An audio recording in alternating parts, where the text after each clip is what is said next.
Hello friends, പന്തു ടോക്കീസിലേക്ക് വീണ്ടും സ്വാഗതം. ഞാൻ സച്ചു. കഴിഞ്ഞ എപ്പിസോഡിൽ ഫിഫ എങ്ങനെയാണ് ജനിച്ചതെന്ന് നമ്മൾ കണ്ടു. വെറും 7 രാജ്യങ്ങളിൽ തുടങ്ങിയ ആ ചെറിയ ഓർഗനൈസേഷൻ ലോകം മുഴുവൻ വളർന്നത് ഒരൊറ്റ ടൂർണമെന്റിലൂടെയാണ്. അതെ, ദ ഫിഫ വേൾഡ് കപ്പ്. ഓരോ 4 വർഷം കൂടുമ്പോഴും നമ്മളെയെല്ലാം ഉറക്കമൊഴിച്ചിരുത്തുന്ന, കരയിപ്പിക്കുന്ന, ചിരിപ്പിക്കുന്ന ആ വേൾഡ് കപ്പ് മാജിക് എങ്ങനെയാണ് തുടങ്ങിയത്? ആദ്യത്തെ ലോകകപ്പിന് പിന്നിലെ കഥയെന്താണ്? ആ കാണാതായ ട്രോഫിയുടെ രഹസ്യമെന്താണ്? ഇന്നത്തെ ഈ സ്പെഷ്യൽ എപ്പിസോഡിൽ ലോകകപ്പിന്റെ ആരും പറയാത്ത ചരിത്രമാണ് നമ്മൾ എക്സ്പ്ലോർ ചെയ്യാൻ പോകുന്നത്. Let start. 1920കളിൽ ഒളിമ്പിക്സിൽ മാത്രമായിരുന്നു ഫുട്ബോൾ ഉണ്ടായിരുന്നത്.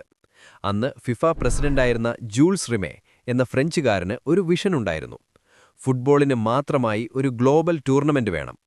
അങ്ങനെ 1930ൽ ഉറുഗ്വേയിൽ വെച്ച് ലോകത്തെ ആദ്യത്തെ ഫിഫ വേൾഡ് കപ്പ് നടക്കാൻ തീരുമാനിച്ചു. പക്ഷേ അതത്ര എളുപ്പമായിരുന്നില്ല. യൂറോപ്പിൽ നിന്ന് തെക്കേ അമേരിക്കയിലേക്ക് കപ്പലിൽ ആഴ്ചകളോളം യാത്ര ചെയ്യണമായിരുന്നു. പല യൂറോപ്യൻ രാജ്യങ്ങളും ഇത് കാരണം പിന്മാറി. അവസാനം വെറും 13 രാജ്യങ്ങളെ വെച്ചാണ് ആദ്യത്തെ വേൾഡ് കപ്പ് നടന്നത്. ആ ടൂർണമെന്റിൽ അർജന്റീനയെ തോൽപ്പിച്ച് ഉറുഗ്വേ ആദ്യത്തെ ചാമ്പ്യന്മാരായി. 1934ലും 1938ലും വേൾഡ് കപ്പ് ഗംഭീരമായി നടന്നു. ഇറ്റലിയായിരുന്നു ആ 2 തവണയും ചാമ്പ്യന്മാർ. പക്ഷെ പിന്നെ സംഭവിച്ചത് ലോകം കണ്ട ഏറ്റവും വലിയ ട്രാജഡിയാണ്.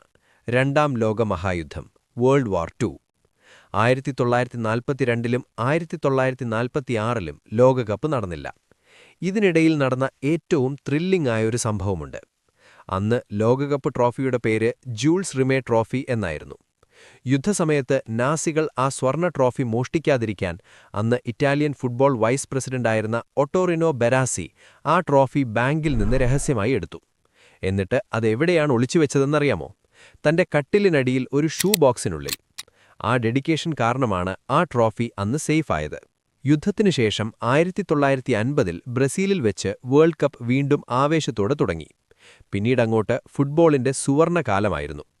പീലെ, മറഡോണ തുടങ്ങിയ ലെജൻഡ്സ് വേൾഡ് കപ്പിൽ മാജിക് കാണിച്ചു.